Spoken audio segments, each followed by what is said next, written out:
안녕하세요. 제가 이번에 가지고 온 종목은 네이버와 카카오를 가지고 왔습니다. 지금 두 종목 모두 그렇게까지 좋지 못한 모습을 보여주고 있죠.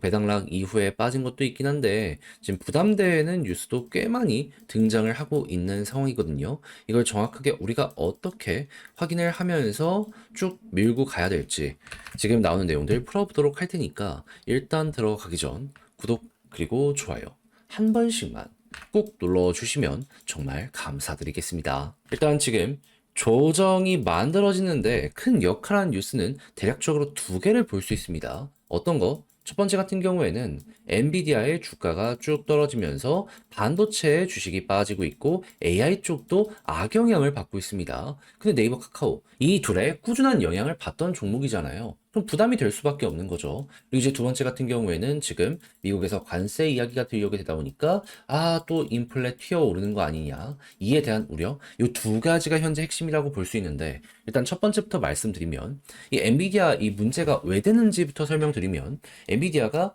되게 반도체를 많이 팔고 있잖아요. 근데 미국 이외에도 뭐 한국이나 일본 이런 데뿐만 아니라 특히나 베트남 그리고 이런 데에도 제품을 많이 판매를 했거든요. 근데 문제는 이걸 중국 쪽에 웃돈을 받고서 파는 기업들이 굉장히 많이 늘어나게 되었다라는 거죠. 그러니까 일부는 사용을 하더라도 일부는 돈 더 받아가지고 중국으로 파는데 돈이 계속 복사가 되네 하다 보니까 이들이 멈추지 않고 꾸준하게 물량을 넘기다 보니 딥시크가 등장을 하게 되었다라는 이야기가 나오게 된 거고 미국 입장에서는 AI 패권이 중요하기 때문에 너희들 때문에 그렇게 된 거다. 엔비디아 쥐어짜야 된다. 관리 직접 하겠다라는 이야기가 들려오게 되다 보니 주가가 하루 만에 9% 이상 빠지는 이런 모습도 보여지게 되었던 거죠. 그래서 지금 반도체들 전체적으로 상당히 안 좋은 모습이 보여지고 있다. 요거 이렇게 이해를 하시면 될 것 같습니다. 하지만 분명 생각할 수 있는 건 뭐다? 오케이. 중국 쪽으로 가는 물량 줄어든다. 알겠다 이거예요. 근데 그게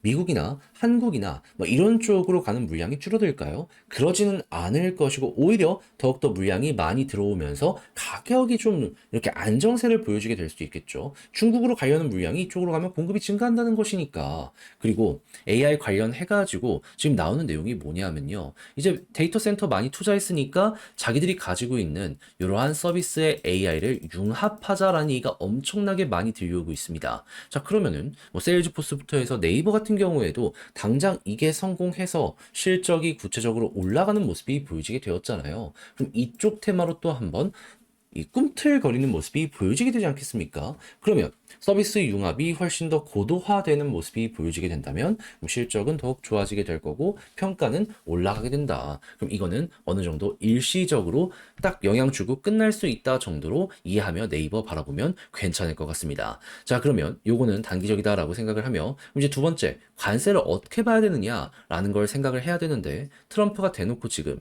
4일부터 캐나다 그리고 멕시코에 25% 관세 매긴다라고 이야기하고 있죠. 이거 아마 안 바뀔 가능성이 상당히 높을 겁니다. 그리고 중국 같은 경우에도 지금 10%에 10%를 더해서 기존에 있던 것과 합치면 40%가 넘는 관세를 매기겠다라고 하고 있어요. 그러면 이렇게만 보더라도 기존에 이 수입 물가가 미국 쪽에서 높아지게 될 테니까 인플레이션이 터지게 될 것이고 그럼 당연히 금리나 확률이 떨어진다? 그러면 경기도 지금 안 좋아지는 상황에서 물가도 높아진다는 것이기 때문에 안 좋은 것 아닌가 생각을 할 수 있잖아요. 이렇게만 보면 그게 맞긴 하거든요. 근데 트럼프 바보 아닙니다. 이때 같이 나왔던 내용이 뭐냐 하면은 지금 오펙 플러스에서 4월부터 석유 증산 한다 예고가 나왔습니다. 물론 향후 상황을 보면서 조절을 할 수 있다라고 얘기는 했지만은 트럼프가 꾸준하게 지금 이쪽한테 증산해라 해라 압박을 줬었잖아요. 채찍을 휘두르렸던 건데 당근을 좀 뭘 줬었다?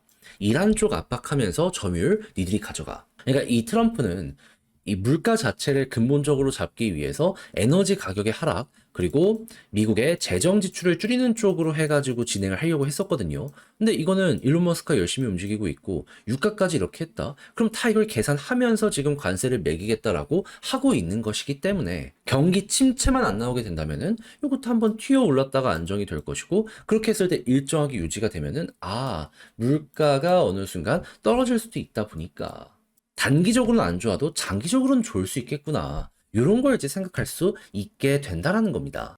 그래서 이 부분 같은 경우에도 당장은 조금 시간이 필요하겠지만 나중에 좀 길게 봤을 때에는 문제될 건 또 없을 것 같아요. 그럼 지금은 좀 시간이 필요해도 이 오펙 쪽에서 증산하고 미국 기업들도 석유 계속 뽑아내고 그리고 재정 지출 줄이면서 야 이거 시장의 유동성을 조금씩 조금씩 둔화시키는 모습이 보여지게 된다면은 이 경기 침체만 안 나온다라고 했을 때 그럼 골디락스가 유지가 되면서 어느 정도 미국의 좋은 분위기는 꾸준하게 이어지게 될 수가 있겠죠. 그렇다면 금리나 확률은 높아지게 될 것이고 그러면 증시는 또 한 번 머리가 들리는 이 모습이 그때 보여지게 될 수도 있을 겁니다. 그럼 네이버 카카오는 여기에 직접적인 영향을 받는 종목이기 때문에 네, 이 흐름 나오게 되면은 그때 올라가겠죠. 그래서 이 두 뉴스 모두 단기적으로는 안 좋지만 좀 중기적으로 봤을 땐 풀릴 것들이 있는 이러한 내용들이다. 생각을 하시면서 여기에 대해 이해를 해보시면 될 것 같습니다. 그럼 이제 이렇게 빠진 상황 속에서 수급은 어떻게 보고 있는지를 보도록 하면 네이버 외국인 다시 사들이기 시작했습니다. 매도했던 거 많긴 하지만 이전에 산 걸 비교하면은 그렇게 많이 털리진 않았거든요. 그럼 또 한번 반등할 가능성 높아지고 있다는 걸 첫 번째로 네이버 보시면 되고요. 카카오 같은 경우에는 꾸준하게 조정이 나옴에도 불구하고 매수하고 있잖아요. 그러면 이게 이어지게 된다면 바닥 잡히는 건 금방이고 네이버보다 카카오가 어떻게 보면 지금 힘이 훨씬 더 많이 몰리고 있기 때문에 이거 터질 때 크게 갈 수 있다라고 예상을 해보시면 되겠습니다. 그럼 이제 이런 상황에서 지지라인은 어떤 걸 봐야 된다? 네이버 같은 경우에는 일단 좀 더 떨어지더라도 여기 481선 이탈을 안 한다면 지금 위치에선 굳이 그렇게까지 손절을 할 필요나 이런 건 없을 것 같아요. 이때도 매집이 되게 많이 있거든요. 그러면 이제 여기는 좀 시간을 많이 쓴다라는 개념으로 접근하시면 될 것 같고요.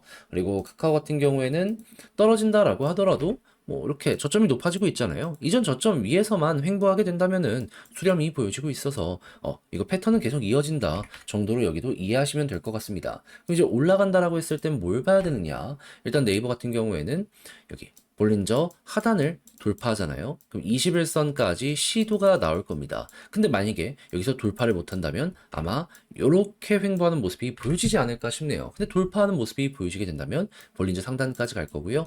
그랬을 때 여기 61선과 이 둘을 동시에 돌파하게 되면은 과거에도 이 과정을 거쳐서 추세가 전환되는 돌파를 하는 이런 모습이 많이 보여지곤 해왔었거든요. 또 한 번 상승하는 걸 여기에서 그려가 보는 것도 되게 괜찮을 것 같습니다. 확실하게 예시로 볼 수 있는 구간이 여기, 예, 이 정도로 볼 수 있겠네요. 그럼 이제 카카오는 어떻게 봐야 되느냐? 이걸 좀 생각을 해보도록 하면 카카오 같은 경우에는 수렴이잖아요. 그리고 이 종목의 특징이 뭐냐면 꾸준하게 고점부터 이 높이가 낮아지는 모습이 보여지게 되었단 말이죠. 근데 만약에 최근에 만들어진 여기 위쪽 언덕을 돌파하는 모습이 보여지고 이렇게 아래에 깔아드리는데 수급까지 좋다면 그러면 거의 3년간 이어졌던 하락 추세가 이렇게 전환이 된다는 거거든요. 그럼 요때 조금 힘이 붙을 수도 있겠죠. 그렇게 해서 노란색 있는 여기 481선 돌파하고 위에 있는 매도 물량이 아직 좀 남아있긴 해도 마저 소화까지 수급과 함께 완료하는 모습이 보여지게 된다면 그럼 가장 두터운 걸 뚫었으면 그럼 그때부터는 여기가 지지라인이 되는 거잖아요. 그럼 여기를 중심으로 이렇게 치고 가는 것도 생각을 해볼 수가 있게 되는 거죠. 그럼 그때부터는 뭘 봐야 된다? 수급 좋으면 좋은 대로 이렇게 이어질 수 있겠구나라고 보시면 되고 그리고 이 네이버 같은 경우에는 실적과 AI에 대한 평가 위주로 보시면 되고 카카오 같은 경우에는 곧 있으면 AI 플러스 요거 사업 재편 얘기 나오거든요. 그거 두 개가 동시에 나오게 되었을 때 또 한 번 액션이 나올 수 있다라고 보면서 뉴스도 이렇게 결대로 확인해 보시면 되겠습니다. 자, 그럼 지금 본 걸 바탕으로 글로 쓰면서 영상 최종적으로 마무리까지 해보도록 하면은 일단 나오는 내용을 봤을 때 우리가 확인할 수 있는 건 뭐다? 단기적으로는 악재가 맞는데 장기적으로는 준비가 되고 있는 상황이기에 트럼프는 계획이 있구나. 요걸 생각을 하면서 보는 게 첫 번째. 그리고 여기에서 만약에 인플레가 단기적으로 튀어도 장기적으로 꺾일 수 있는 예를 들어서 유가가 떨어진다는 막 이런 내용들이 들려오게 된다면 요거 호재로 보시면 될 것 같고요. 이 상황 속에서 수급적인 부분 보면 외국인 기관 제가 아까 말씀드린 그 디테일 확인하시면 될 것이며 그리고 네이버 같은 경우에는 조금 아래쪽이 열려 있기 때문에 더 빠질 수 있지만 그래도 힘이 많이 들어온 자리가 현재 부근이기 때문에 크게 여유만 있으면 문제될 건 없을 것 같고, 카카오 같은 경우에는 지금 떨어졌을 때 저점 높아지는 요것만 이탈을 안 한다면 수렴 이후에 발산 요거 그림 잘 그려진다 라고 보시되, 올라가는 모습이 보여지게 되었을 때에는 현재는 네이버보다는 카카오 쪽이 조금 더 파급력이 크게 만들어줄 수 있는 요게 보여주고 있다라고 생각을 하면서 요것도 준비를 한번 해보시면 좋겠습니다. 얼마 전까지가 네이버가 대장이었다면 이번엔 카카오가 어느 정도 따라가는 이런 모습이 보여지게 될 수도 있는 거죠. 그래서 제가 말씀드린 게 여러분들이 분석을 함에 있어서 좀 많은 도움 되었으면 좋겠는데, 근데 취향에 맞으셨을지 모르겠는데 제가 부탁드리고 싶은 게 하나 있습니다. 뭐? 이렇게까지 준비를 하기 위해서는 노력했지 않겠습니까? 구독, 좋아요 부탁드리려고 이렇게 한 겁니다. 그러니 이때는 여러분들도 잘 봤다 한 번씩만 꼭 눌러주시면 좋겠고요. 자, 그리고 저는 다음에 또 이에 대한 후속 일정들에 대해 말씀을 드리는 시간을 갖도록 할 테니까 다음 영상도 많이 시청해 주시길 부탁드리며, 이상 주식 정리해드리는 주정남이었습니다. 그럼 전 내일 뵙도록 할 테니까 오늘 하루도 여러분들 잘 마무리 하셨으면 좋겠습니다. 감사합니다.